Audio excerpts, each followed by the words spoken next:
My guest at this time is a multi-time Ring of Honor New Japan champion. He's also going to be one of the commentators. I'm guessing you're going to be back at the table for Talk N Shop A-Mania too. It's Rocky Romero. Rocky, welcome back to the Wrestling Inc. Daily.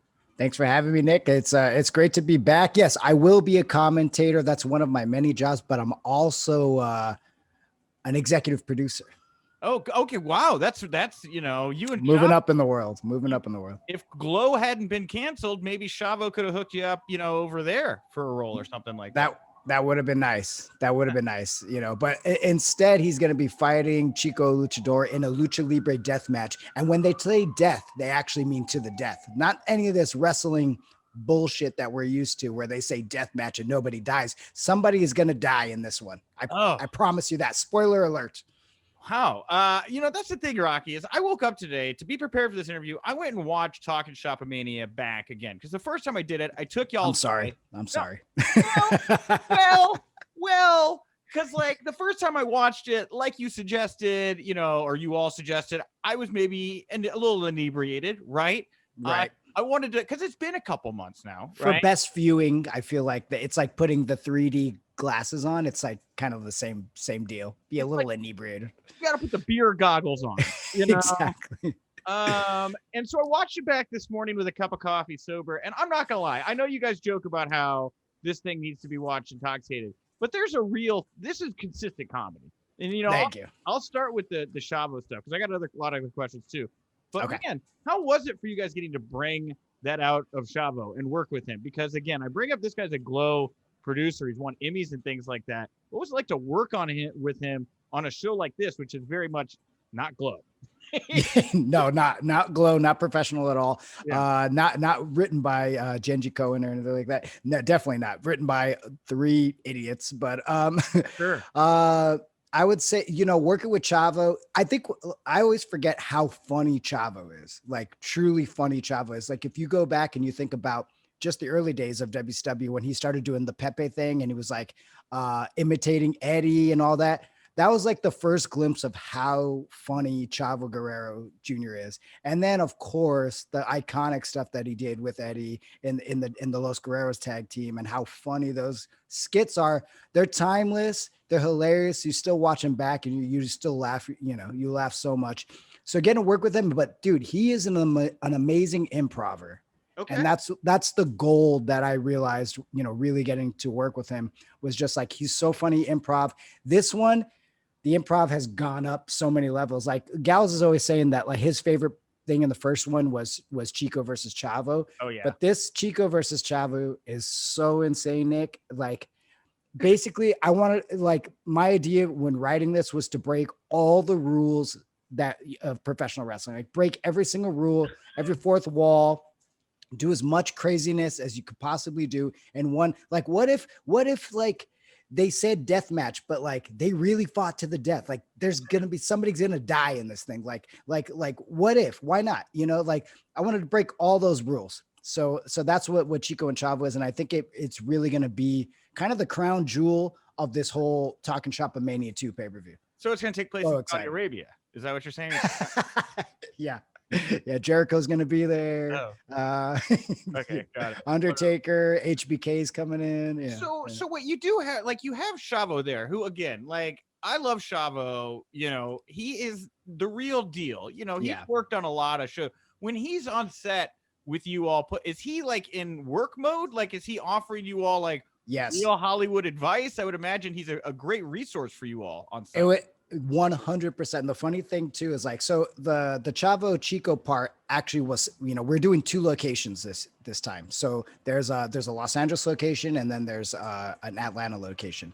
So on the Gallows property. So LA was very cool because like I said, we did this very cinematic you know, crazy, you know, Lucha Libre death match. And he was like, a couple times where he had to go into producer Chavo mode and just kind of give us like, he told the cameraman like, hold on a second, you know, like this is my suggestion. It's not that I do this for a living or anything, or I do this on, you know, Emmy award winning TV shows, but I just have a suggestion. Hear me out.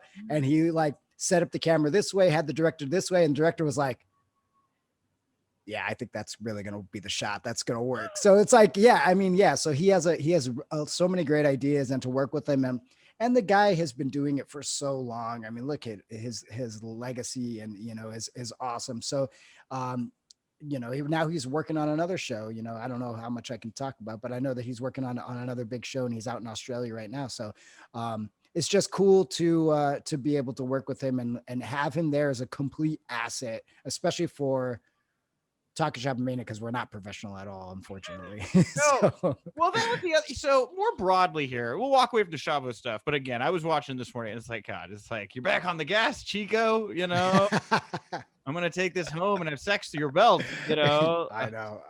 And that's all improv. I mean, and I'm just working off of him, because he's so amazing, so he really just sets it up, perfectly. I don't know. He's dope. I love that dude. So with you three, though, you Gallows and Anderson, at some point before this all happens, you guys have to get together and like write this. So like, what is that like? I mean, what is the process like for you all putting together a Talk N Shop A-Mania? Well, a lot of it is like kind of all three of us having our own personal ideas, and then having a conversation and being like, I got this idea. Or as they come to us, we're texting each other being like, oh, I got this idea. And then it kind of starts from there.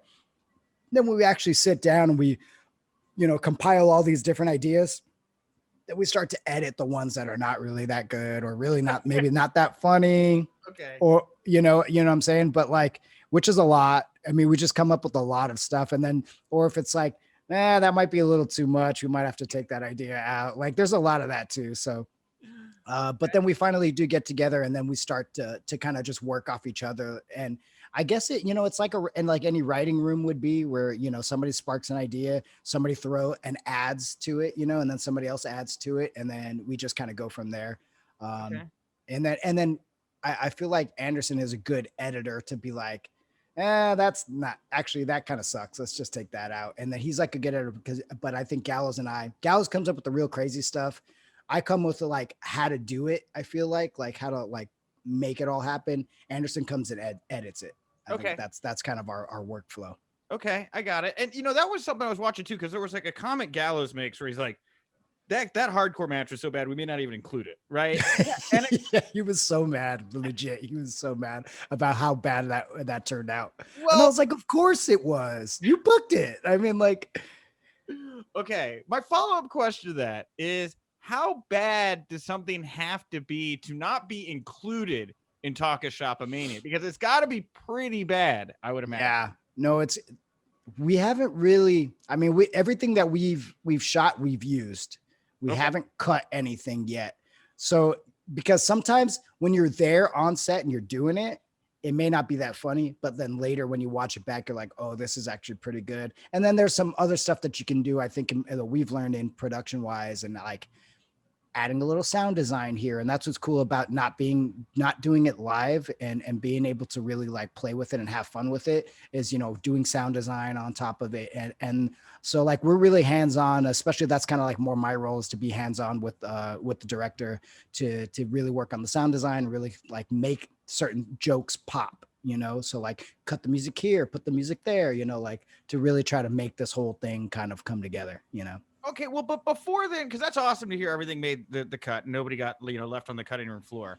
But like, it's got to be bad. Yeah, it's got to be real bad. Was there anything you guys were like, we should do this, and then ultimately we're like, you know what, this is too bad, this won't work. We chopped it out before we even got to filming, or was nothing like that? Was it pretty much a straight shot? I mean, there's a storyline that goes throughout this whole the second one where I was very worried that maybe the whole joke was just a little too much. It was like maybe pushing a little too hard, and that maybe we should just cut the whole thing in general.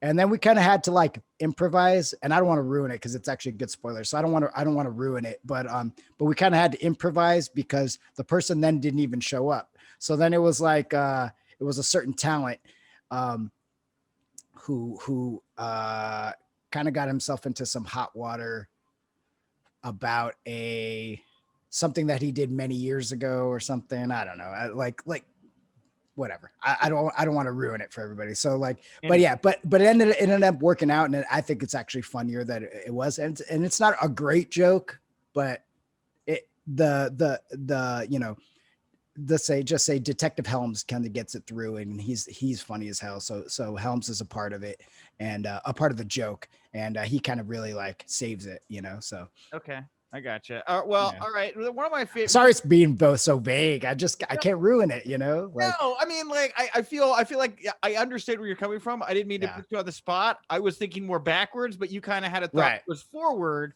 Well, the first one was just, I mean, we didn't know what we were doing on the first one, really. We were just like, people when they first saw the first trailer were like, what is this? What is this?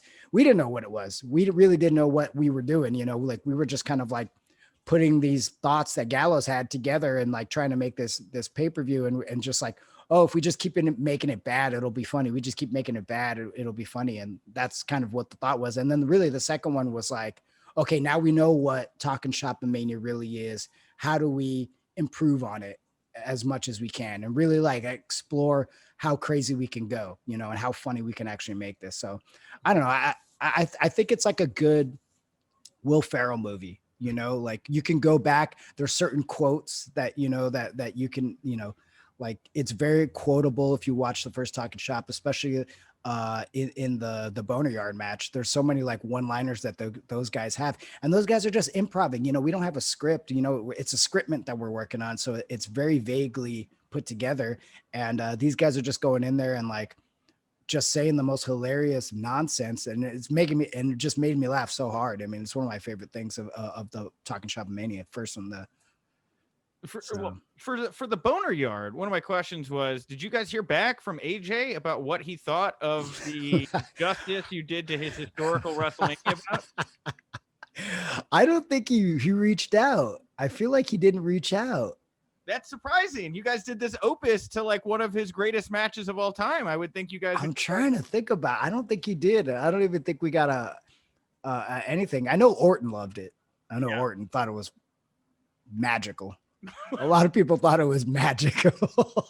Well, okay, so one of the things I thought was magical as a child of the Attitude Era, I'm 35. I think that we're like roughly the same. Similar. Yeah. I just turned 38. Congratulations. Thank you.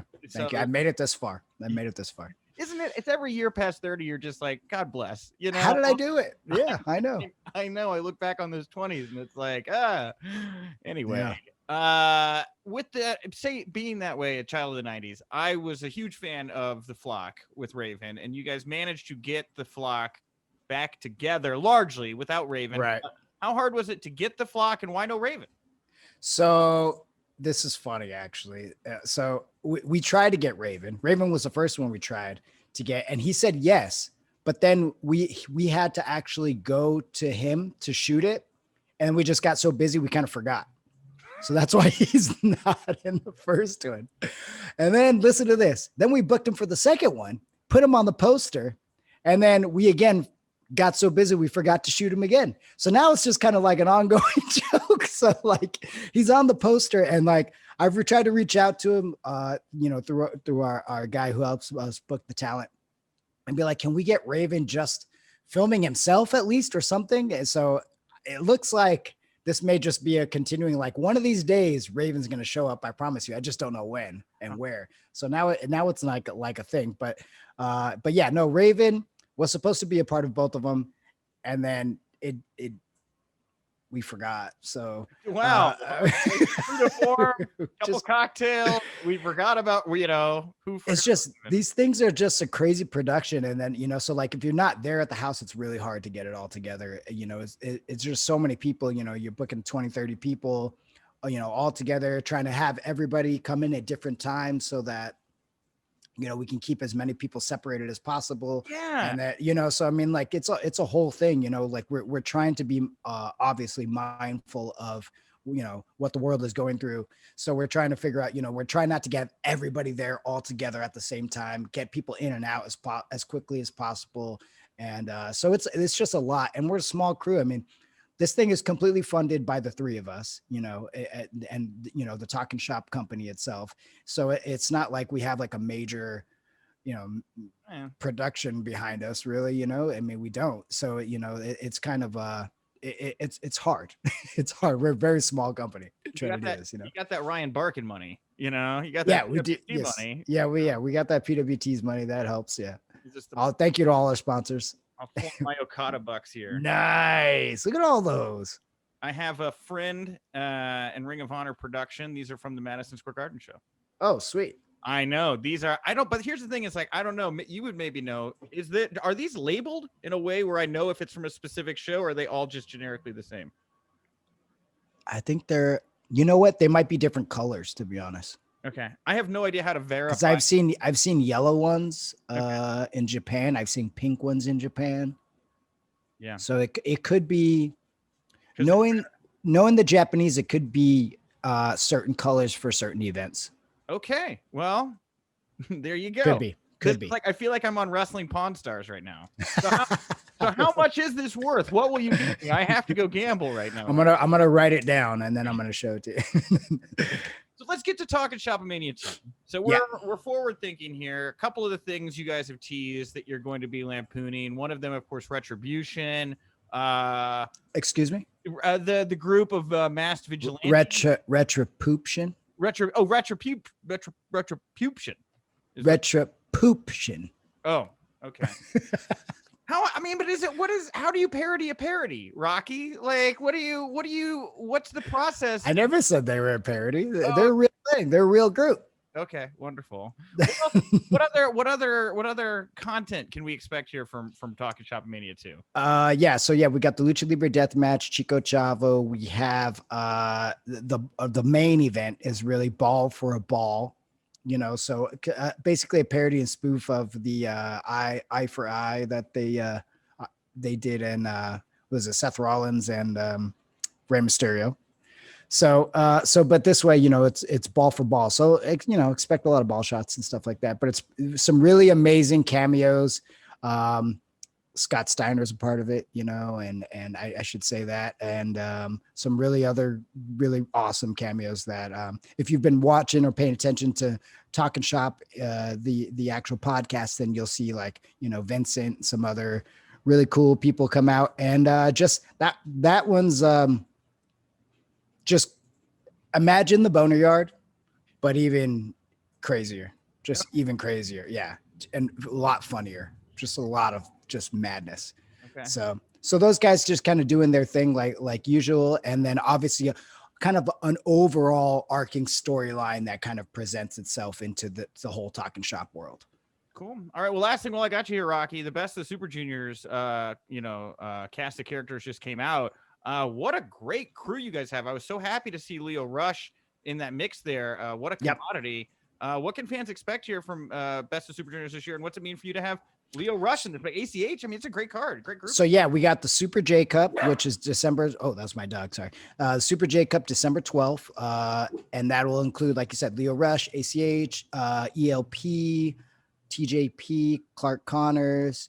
Who am I missing? Chris Bay from Impact, which is cool. Yeah. Also, from ROH, you've got Ray Horace, who's a very awesome talent that I feel like doesn't get as much respect as he deserves. Just like a crazy cool cast of people all put together for the J Cup in a single elimination tournament, one night only, December 12th. And then there's the Best Super Juniors in Japan, who's got all the crazy cast of characters from the Super Juniors, Taguchi and Hiromu and all those guys. So I feel bad that I really wanted to be in the Best Super Junior this year, and unfortunately, with everything how it is, I'm not able to travel over there and to be a part of it. But two different junior centric events kind of happening in two different continents, which I think is amazing, but all under the New Japan banner, and just kind of, I feel like New Japan Strong is very, because of it's on New Japan World, that a lot of people aren't seeing it as much, but you can also watch it on Fight TV. So I do give fans the opportunity to go check that out, please. And just expect like a real, like, beautiful, eccentric, junior heavyweight J Cup is coming your way right on American soil. So I'm like super stoked for that. Dude, I still think it is so cool what New Japan's doing with sticking with the New Japan Strong and the American crew, because you really have two separate New Japan products right now. This like American version, this Japanese, and I think we've talked about this before. That was not like the original plan for 2020 was to go right. Of course, no. I mean, we would have been in off the heels of MSG in August, and we would have had probably sold out MSG, and really just, continuing to make these big strides in America on a major level. But I don't think it's a bad thing, because I feel like here's an opportunity for a lot of young talent and new talent to really show themselves, and even like just a couple of weeks ago, I wrestled Jay White in a singles match in the main event. And that's something that you wouldn't normally see in Japan, because, Jay would probably be in the mix with somebody else and I'd be, doing some tag team stuff or whatever. So I feel like here's an opportunity for us to have that kind of match. And I think, it's just something completely different. And for the fans, and really the hardcore fans in New Japan have really been outspoken of how much they've enjoyed the New Japan Strong show, even, and especially the Japanese fan the viewership is really high in Japan. So the Japanese fans are really interested in what the New Japan Strong American product is. Super interested into it. I had never really thought about that, because I always think it just kind of goes one way. I didn't know. No. Cool. Yeah. So the Japanese viewership is really high, and we have the commentators for the Japan show are Tanahashi and Shibata, so that's pretty cool too. That's a great tandem right there. Yep. Oh wow, cool. All right, well, Rocky, I always enjoy catching up with you again. Talk N Shop A-Mania, Saturday, November 13th. No, Friday the 13th. Friday. Sorry, I've got full gear on mine. We're recording but yes. Right. Sorry. Yes. Friday the 13th. 10 p.m. Yep. Anyway. 10 p.m. Fight TV in demand pay-per-view. Check it out. We're going to be giving some codes away. So, listen to Talk N Shop podcast every Sunday to figure out how you can get some free watch codes. And thank you, Nick. I appreciate the chance to come on here and talk about all things Talk N Shop.